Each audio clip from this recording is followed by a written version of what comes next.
como eu me comporto nos cultos. E eu gostaria, e foi trazido à memória de nós hoje, o texto em Mateus capítulo 4, sobre a tentação de Jesus.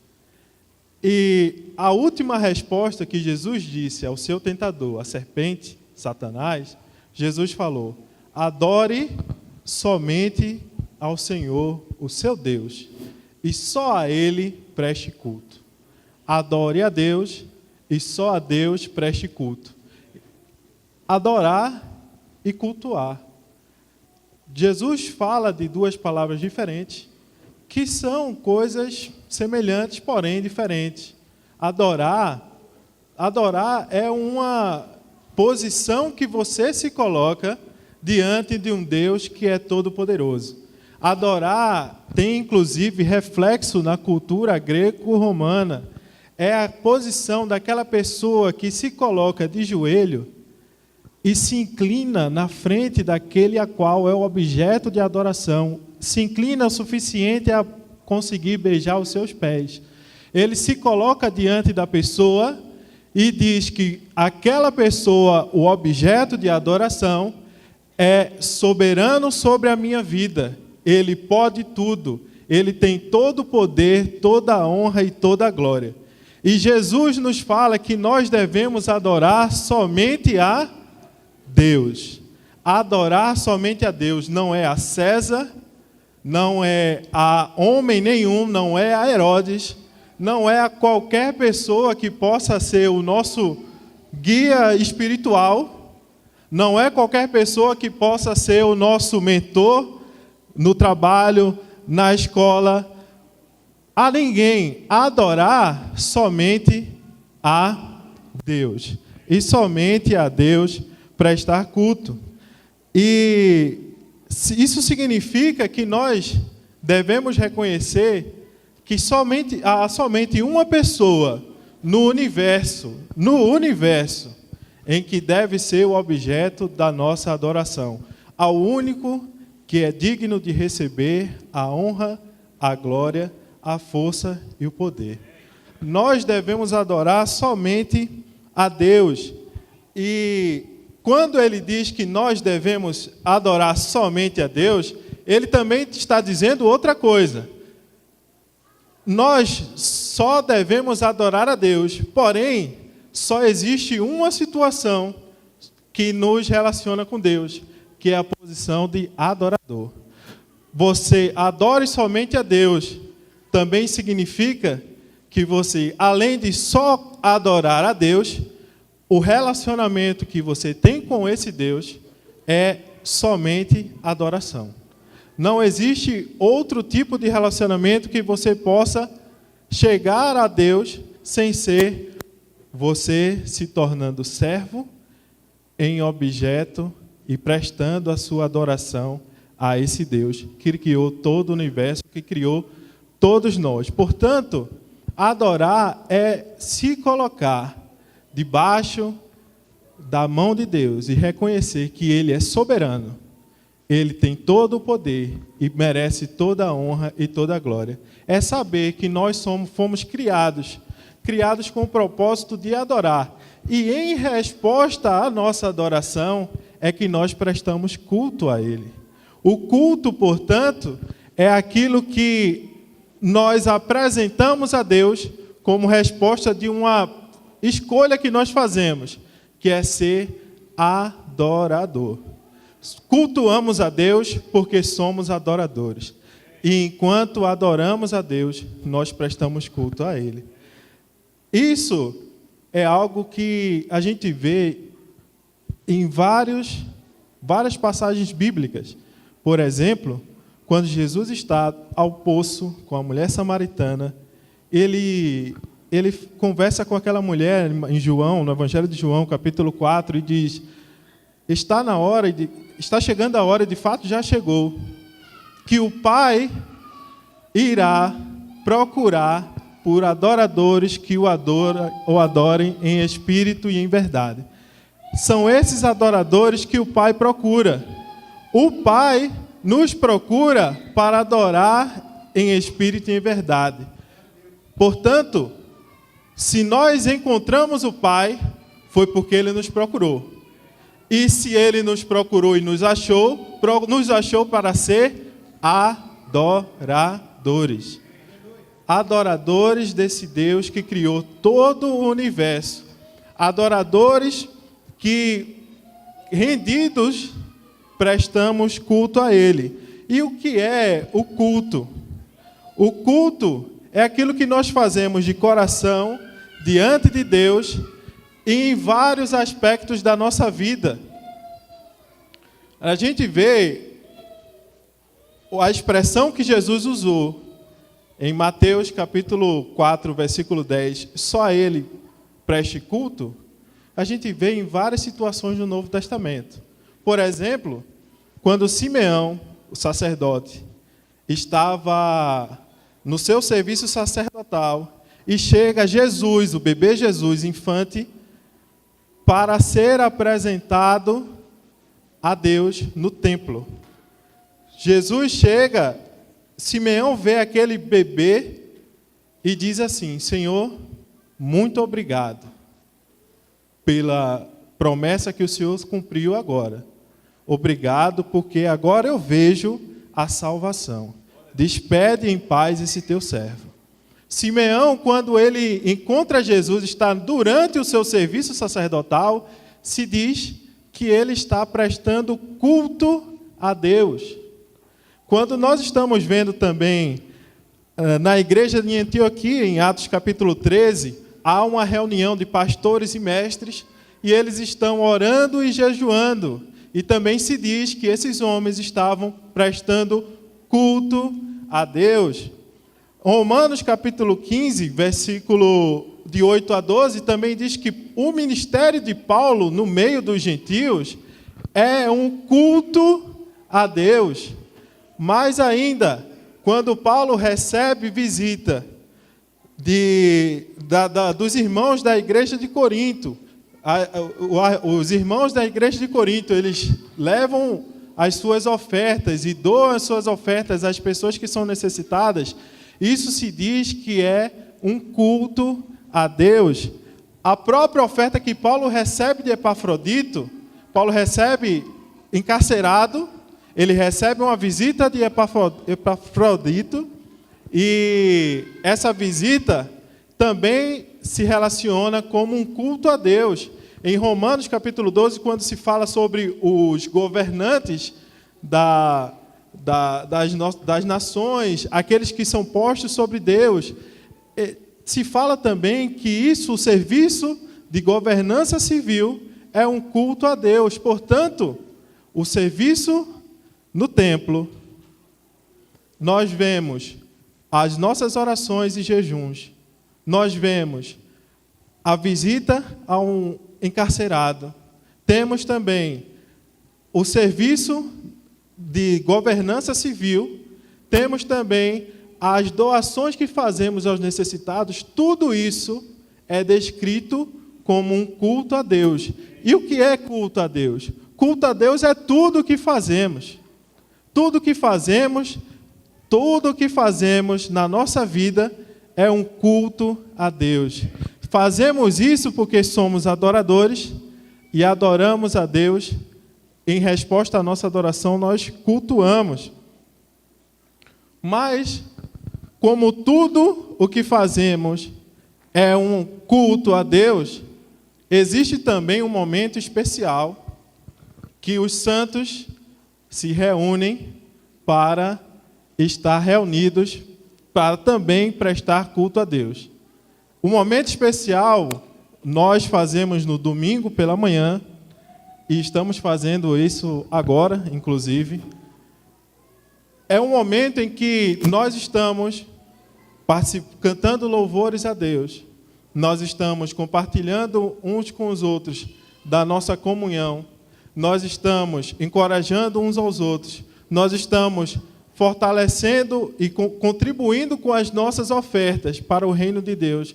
Nós estamos participando da comunhão do sacrifício de Jesus Cristo, que foi feito na cruz através da ceia do Senhor.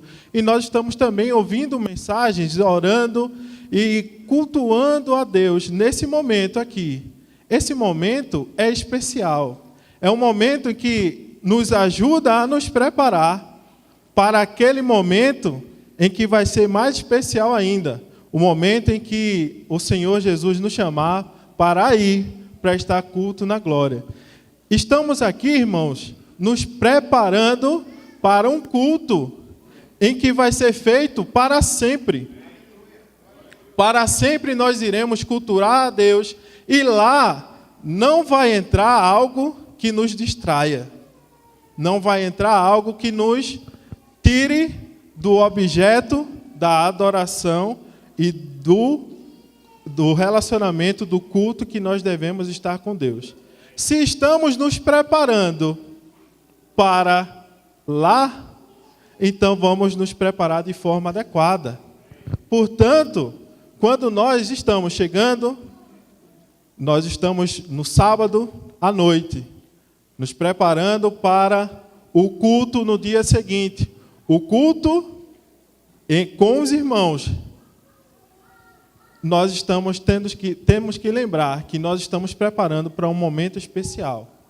Portanto, vamos cuidar para chegar com pontualidade ou não faltar. Vamos cuidar para evitar conversas paralelas. Vamos cuidar para prestar a nossa devoção nos nossos louvores. Vamos cuidar para que enquanto nós cantamos, nós não estejamos distraídos com outra coisa. Porque quando nós estamos cantando, nós estamos declarando aquilo que vem do nosso coração e é objeto da nossa adoração ao Deus que é supremo. Se você louva sem prestar atenção no que você está falando, às vezes você pode estar até mentindo. E isso deve ser de algo que você deve cuidar muito. Você deve cuidar para que as orações que fazemos aqui, de fato, possam ser aplicadas na sua vida, para que as pessoas que estejam orando pela ceia, pelo culto, pela devocional da oferta, pela mensagem, que nós possamos receber essa oração, compartilhar essa oração com essas pessoas. Então, durante o nosso culto dominical, estejamos preparados para nos organizar e estar focados naquele que é o objeto da nossa adoração, aquele que é digno de receber toda a honra e toda a glória.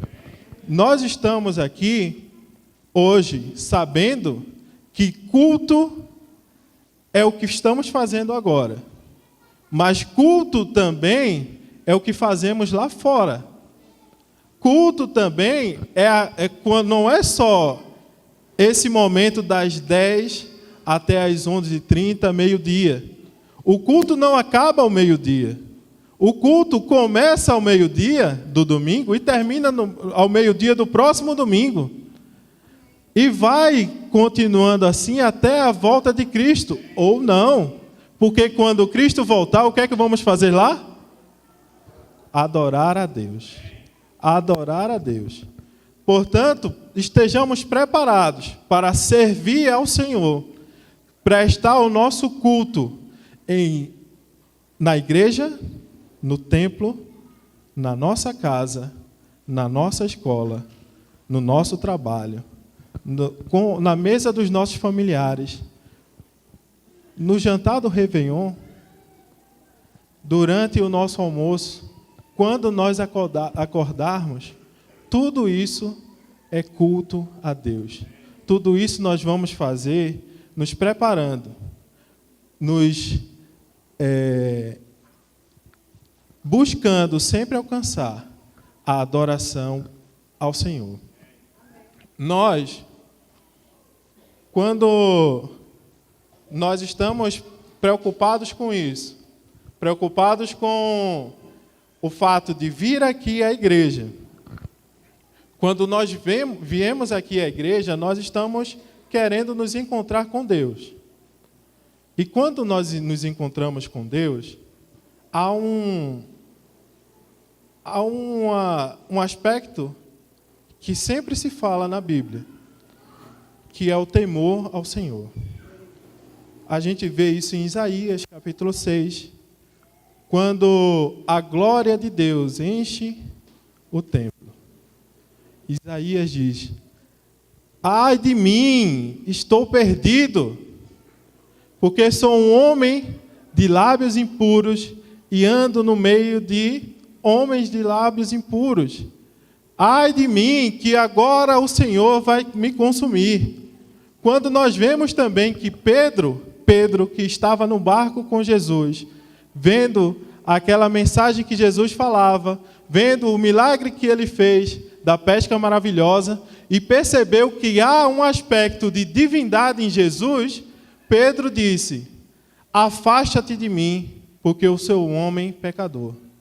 Quando nós vemos que homens se encontram com Deus na Bíblia, a primeira coisa que Deus fala é: não temas. Então, se encontrar com Deus é um misto de alegria de poder estar na presença do Deus Altíssimo, mas também é um misto de temor. Quando nós viemos aqui para o culto, quando nós estamos nos encontrando com Deus nos nossos lares, nas nossas atividades do dia a dia, nós estamos nos preparando para ter temor ao Senhor. Portanto, aquela pessoa que diz que se encontrou com Deus e saiu de lá cheio de orgulho, desconfie, porque não parece ser um encontro com Deus. O encontro com Deus é: Senhor, ai de mim. E Deus diz: não temas, eu não vou te consumir com a minha glória. Não temas, eu sou poderoso, mas você está guardado por mim. Nada vai acontecer com você. Quando nós nos colocamos nessa situação de adoradores a um Deus que é todo-poderoso, a um Deus que é único e digno, nós devemos nos lembrar como nós devemos nos comportar durante a nossa adoração. E alguém que nos ensinou muito sobre o comportamento de um adorador, de um servo, foi o próprio Deus que se encarnou na pessoa de Jesus. E quando nós abrimos em Filipenses capítulo 2, eu quero que você abra na sua Bíblia, Filipenses capítulo 2, a partir do versículo 5, Paulo entendeu a mensagem de Jesus e nos explicou, através dessa carta, aos nossos irmãos da cidade de Filipe. Nos explicou como é o comportamento de um adorador, nos dando o exemplo do próprio Cristo. Aqui em Filipenses capítulo 2, versículo 5, diz o seguinte: seja a atitude de vocês a mesma de Cristo Jesus, que, embora sendo Deus, não considerou que o ser igual a Deus era algo que devia apegar-se, mas esvaziou-se a si mesmo, vindo a ser servo, tornando-se semelhante aos homens. Deus, Jesus era Deus. E ele se esvaziou de si mesmo e se tornou o quê? Humano, servo. E nós temos que fazer essa leitura sabendo que Deus, Jesus, não estava descendo uma escada com degraus. Não é que Jesus era Deus e se esvaziou e se tornou na forma humana e se esvaziou ainda mais para se tornar servo. Aqui está claramente descrito que Deus, Jesus, se esvaziou e se tornou servo, ou seja, humano. Se tornou como forma humana, que é a mesma coisa de servo. O que Deus espera para nós, humanos, é que sejamos como servos.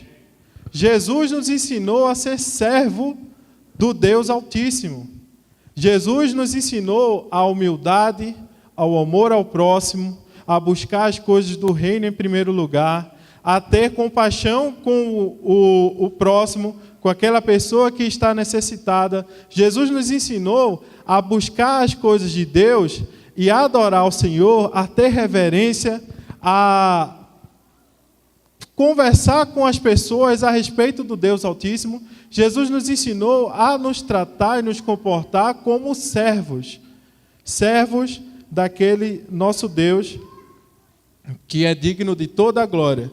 E Jesus, quando ele está sendo tentado, em Mateus capítulo 4, agora voltando para o nosso texto inicial, não precisa voltar lá, porque nós vamos ler ainda em Filipenses, mas em Mateus capítulo 4,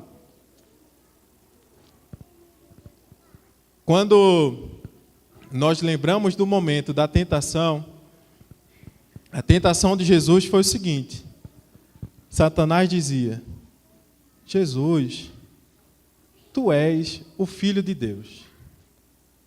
Como é que você se submete a passar 40 dias de fome, tu podendo fazer o que quiser? Faz, por exemplo, essas pedras se tornarem pães. Jesus, Filho de Deus, você aqui ainda se tornando como humano, como servo, como pó, como essas pessoas aí, você querendo que as pessoas possam ouvir a sua mensagem, por que você não faz um sinal assim extravagante? Por exemplo, se joga daqui do templo e pede para que, manda que alguns anjos venham te buscar. Aí as pessoas vão ver e vão dizer: realmente esse daí é o Filho de Deus. Jesus, tu és o Filho de Deus. Por que a gente não evita logo todo esse sofrimento?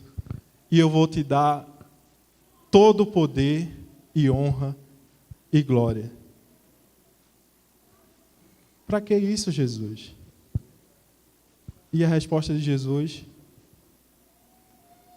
adore somente ao Senhor e só a Ele preste culto.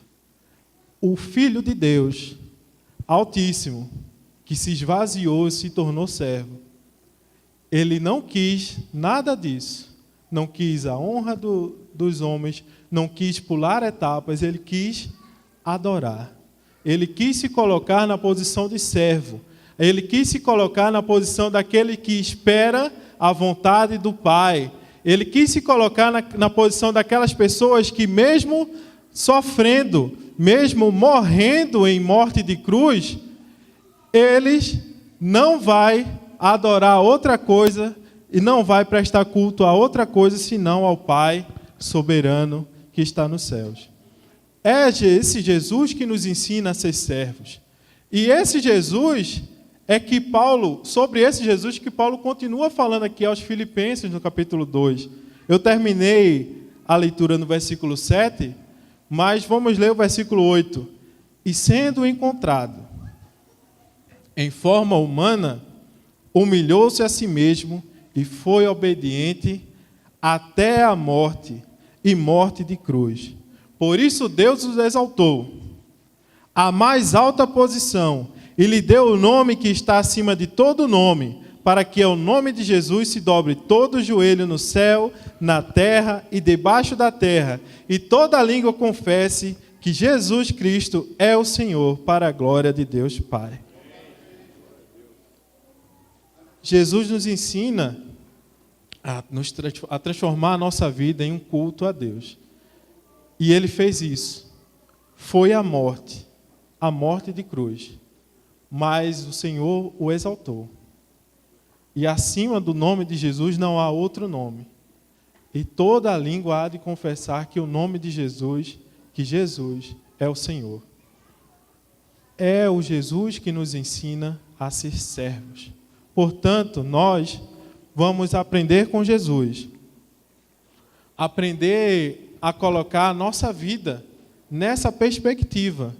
Se essa mensagem não mudar como você acorda pela manhã, como você dá bom dia para a primeira pessoa que você vê na sua frente, como você se relaciona com os seus amigos, como você se relaciona com a sua família, como você se relaciona com os seus parentes, com os seus colegas.